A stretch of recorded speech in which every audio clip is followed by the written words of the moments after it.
Hi friends, MD Vegan. Today is my gentle juice fasting day. That's once a week. I don't eat, I only drink, usually. It's called gentle juice fasting because it's non-violent. I have compassion to myself and also my friends and family and so my work. That means if my schedule says there is a fasting day and a birthday, for example, at the same time, I put the fasting day on another day. The socialization is better, more important. My fasting day can wait for a day or so. That's gentle to the others and to myself. If I have a problem with fasting and today it's too intense, for example, I get a headache or I get shaky or something, I simply eat something, no problem. Get some more calories, some more fiber, because that's what I do on a fasting day. Yeah? I always want to feel great. When I reduce calories and fiber, these two, medically they would say fasting is reducing calories over time. For a day it begins, you can also do other kinds of fasting, but generally a day is the minimum for a fasting. Reducing calories, and the body changes the metabolism, how it creates or gets energy. Usually we burn sugar in the cells, the sugar from fruit, for example, doesn't have to be transformed, just that sugar goes into the cells, it's burned as fuel, and you get the energy. The other way, when you have too little calories than are used to, the body changes the metabolism and will burn ketones. That's called ketosis. That's an emergency state, where the body gets more efficiently energy. Ketones are smaller molecules than sugar. Sugar is large. Ketones are smaller, and it's more efficient to burn them. And so the body begins to burn its own substance to be more efficient. And also cleansing takes place. When you lose fat, for example, the fat is burned from the fat cells, and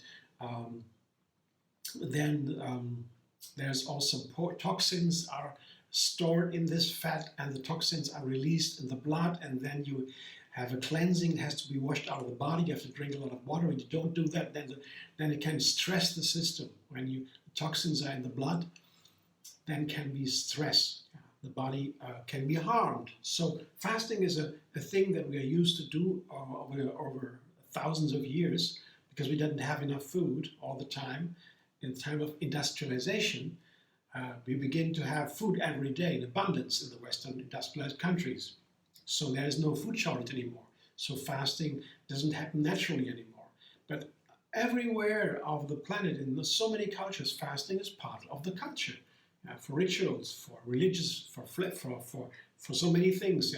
People are doing fasting all the time for many purposes everywhere. So it's still part of our culture everywhere. And I choose the gentle juice fasting because I want to always feel great, because in that moment, when I feel great, there is no stress on the system, only a little bit of cleansing, but every week, year after year after year, then brings the effect. It's a yogic lifestyle. It's a lifestyle of non-violence, of compassion, of living in the flow, like we learn in Tree Yoga. They live in the flow. That means we have a non-violent lifestyle, a compassionate lifestyle. For example, not eating animals, the most important thing, right? To be compassionate. And also to save the planet and the climate and so forth. Our health, all that is compassionate. It's very simple. It's a very simple principle. Non-violent, not harming principle is connected. All these things are connected. And science sees that already. At first it was separate in the sciences and politics. They treated the environment as just natural monuments. 150 years ago or so, 120 years ago, in America, they were proud to preserve mountains, natural monuments. Though this is now preserved natural monument, we won't touch that anymore. So that was the conservatism. And later, in the 70s, so 50 years ago, they said, oh, now we have an environment.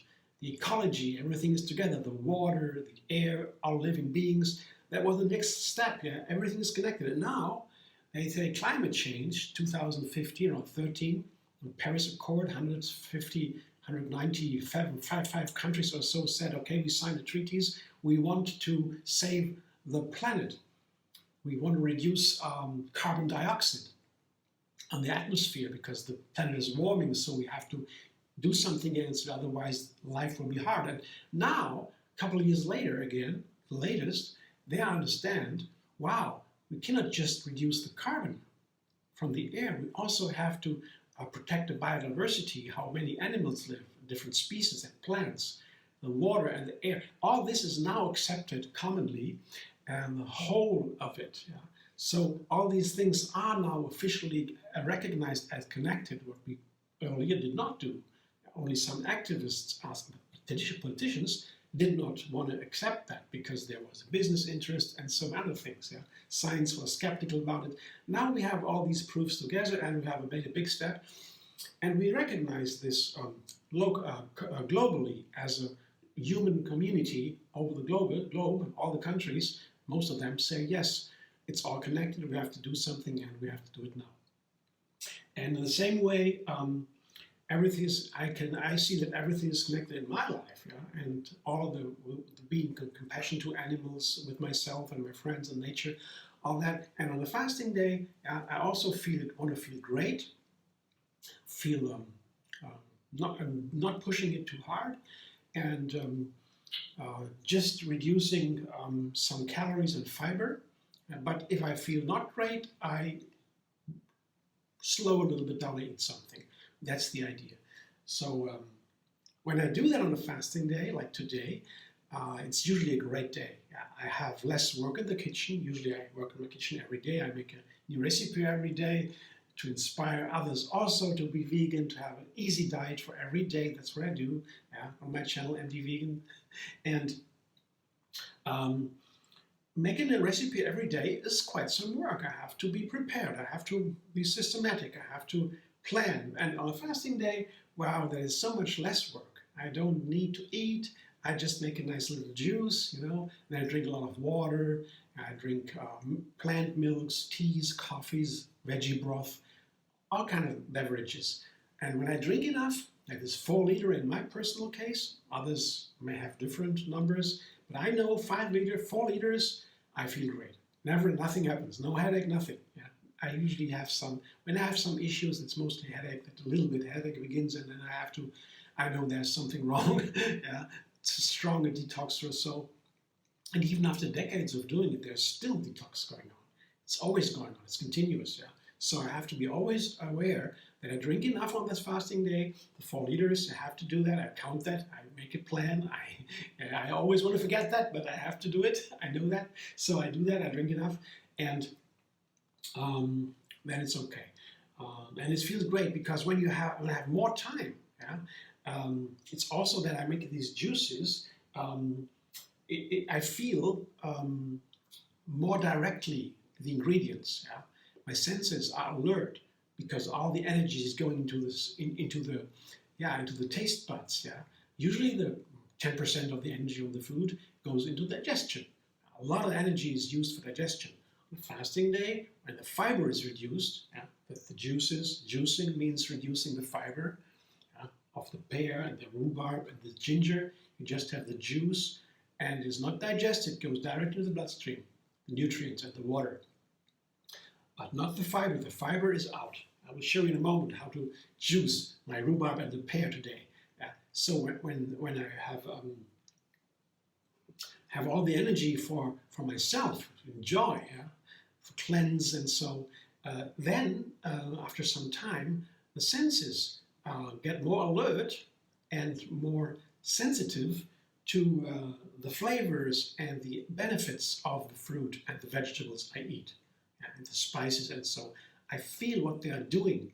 That's wonderful in the fasting day. I love these juice recipes I always make, once a week so, and always when I make a fasting day, I make a new juice recipe, yeah? Or something like a plant milk or whatever. And that is great because you really learn so much about these ingredients. Today is a rhubarb juice. and it's time of the year in the spring. There's only once a year we have rhubarb. I don't think there's another time when I get rhubarb in the shops here in Germany. It's only once a year. It goes from middle of spring into June. Now as June began, and we have still some rhubarb, and I can still make it, but it's only the only time.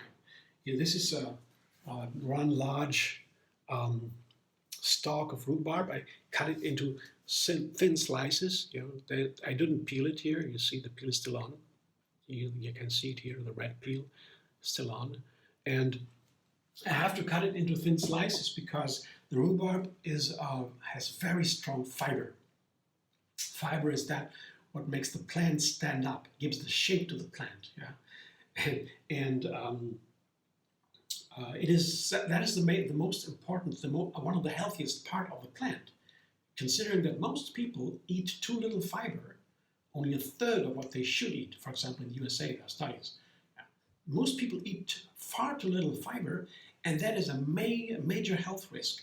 Many people get sick of that. One of the most important things is eating little fiber. So that makes fiber one of the most important things in the food. Even if we don't take it in, we digest it, separate it from the nutrients, and the fiber is eliminated again. Still, it's so important that we do that. So fasting is an exceptional time. On a regular day, when I eat, the fiber is very important. Without the fiber, there's no healthy food. That they understood. Fiber is very healthy and needed. And on a fasting day, I take the fiber away to change that state and to have an exceptional pause in digestion.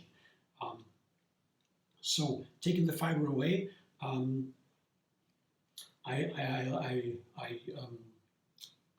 get the nutrients right into the system, and that's how I can feel so directly the essence of that plant, even if there are some of the main nutrients removed together with the fiber.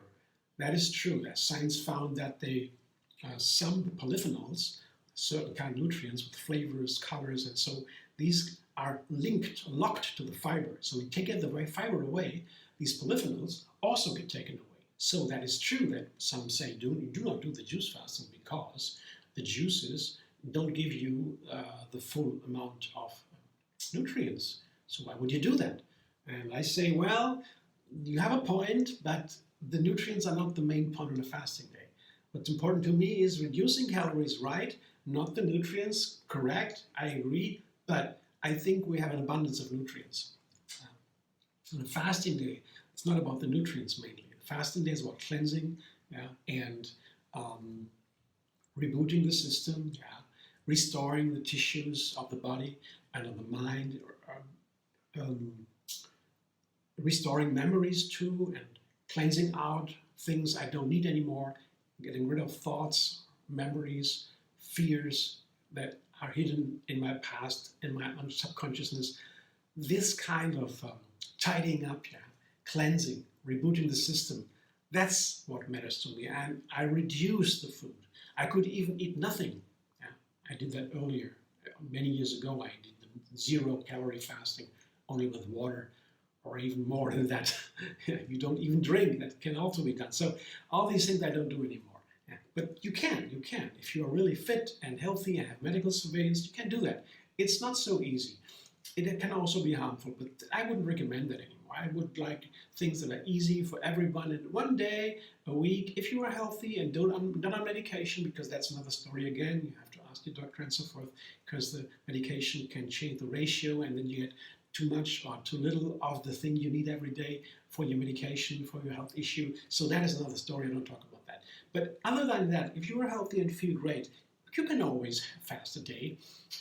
And if you drink enough, even the kidneys be safe, because even a one-day fasting can harm the kidneys because they have to detox a lot, they have to eliminate a lot. So all these things apart now, I will say one fasting day with juices to me is very delightful, and I study these ingredients so much more. So I guess the essence today, for example, in recent days, I made these recent fasting days, that means recent weeks, I found out something very interesting about rhubarb. I always loved rhubarb. It's the most sour vegetable we have. And it is in our garden. We had two large rhubarb plants like this. They are set high and they grow from the bottom. Just the sticks come out of the earth, the stalks, and there are large leaves like this. Literally, they are so large, these leaves. And you shouldn't eat the leaves, I was told, because they're toxic. And there's a lot of oxalates, that is oxalic acid that produces a heavy soluble salt in the body. It can produce kidney stones and gallstones, and so that's not good. Yeah? But if you're a vegan and have a whole food plant-based diet, if you have no kidney problems, then these oxalic acids are no problem, because there are many greens, and most greens are they, but in some plants like spinach, very much, don't eat too much of that, and in the leaves of the rhubarb, yeah, a lot of oxalic acid. So that's not really going to eat at all. But the stems, the stalks, they are wonderful, and they are nice and sour. And I remember when I was a kid in the garden, I munched on these sticks, these stalks, and it was so much fun, my friends together. Who can do with that sour flavor, you know? Sour makes you funny and happy. But at home we eat them with sugar and so, but now sugar is also considered unhealthy. So what I do is I put something together with it. Today I have a pear, two nice large pears. They are also sweet. They can sweeten the rhubarb.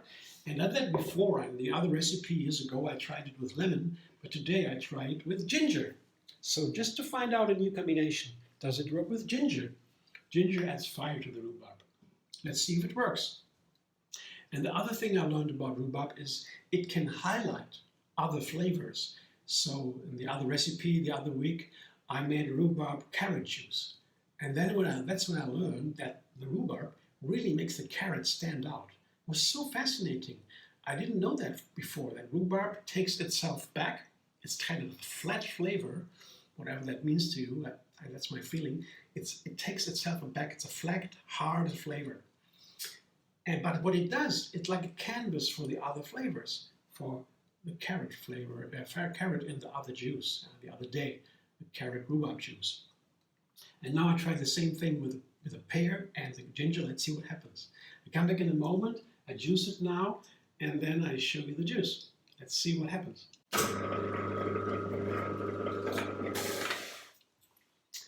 That's my juice today. It's not that much. It's maybe 0.5, 0.6 liter or so.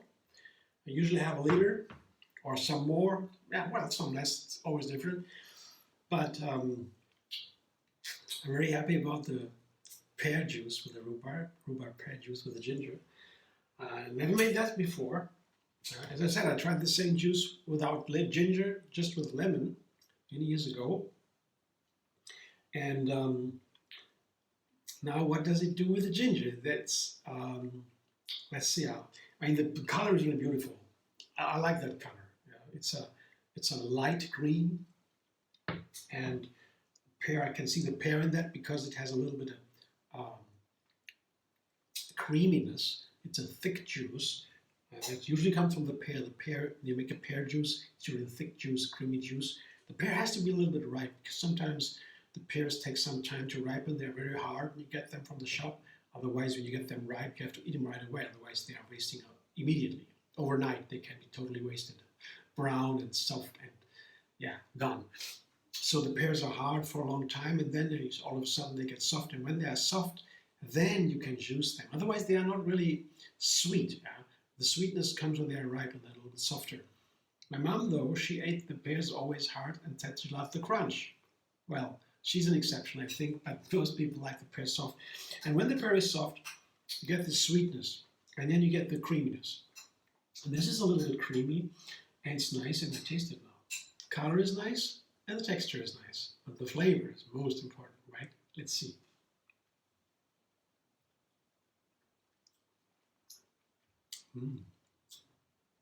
Wow, that's wonderful. It's a very simple flavor, and it's a nice combination of pear and rhubarb and ginger, of course. Neither is too much. It's not, the rhubarb is, yeah, as I said, the rhubarb is the most sour vegetable there is. There was even a time when they had no rhubarb recipes in the cooking books, right, in ancient times. The first time the rhubarb came into cooking books was when they invented industrialized sugar. Then they began making recipes with rhubarb, the rhubarb cake or so, the rhubarb pie, because they had sugar, otherwise it was too sour. They couldn't do it, it seems. So we always had rhubarb. It was used as a healing. The rhubarb roots in China, they're used for healing and so forth. Rhubarb is a well-known kind of plant, but it was not used in recipes before, before they invented sugar, right? Here in Europe, where I am. And now I tried the rhubarb with different other veggies and fruit, and the last time I tried it with different apple, orange, pear, and carrot. I told you about that juice, where I learned about that rhubarb highlights the carrots. I wasn't surprised that rhubarb can do that, because it takes itself back. It is a flat flavor, as I said, hard and flat, and so lifts the other ones, the carrot. And now I thought, well, let's see what it does to the pear. Does it lift the pear? And it's so nice.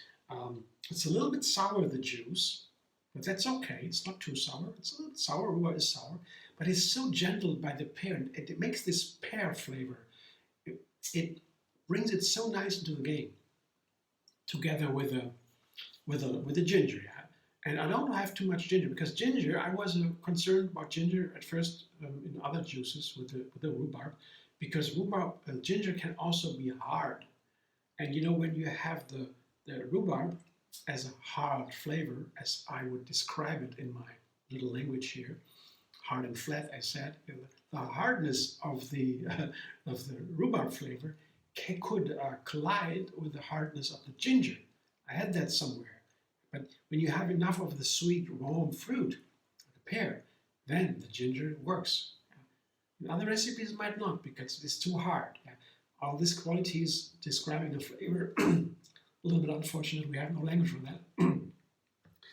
But in this case it works nicely, and I like it a lot. I show you what it looks like. You can see it's a little bit creamy, you see that? You see the beautiful color, right? It's a sea green maybe, a little bit like a sea. I don't know how to describe it.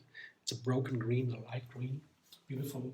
And both are in there, fully, the rhubarb and the pear. It's a wonderful combination. I'm so happy I tried it, and I show it to you. And, well, you might put one more pear in it or so if you want a little bit sweeter, but it's wonderful to have this fresh, sour flavor with a beautiful, sweet, gentle, soft pear, and the ginger fire a little bit. It's wonderful. Yeah, I can recommend. You can try that juice. Yeah? Adjust a little bit to how you feel it, what you like more, but it's a wonderful juice, and I can recommend it. Thanks for watching. I hope you enjoy. If you like my videos, subscribe. MD Vegan on YouTube. Have another recipe every single day for endless vegan variety. Let's embrace the wealth of the plant kingdom. Such a gift we get from Mother Nature, right? We can eat all these plants, and we don't. Yeah. In industrialized countries, people eat only 30, 40, 50 plants, or 60 in different plants in a year. But in indigenous people, they have the nature where they live in. They eat 2,000 or 3,000 different plants. So, yeah, let's eat some more plants. That's so much fun. And no animals, right? Thanks for watching again. And you can also find me on Facebook, Instagram, Pinterest, and X. And there's also a Facebook page called Tree Yoga Moon Fasting. And Tree Yoga Moon Fasting is the page where I also post my juice recipes with a fasting calendar and so forth. See you soon.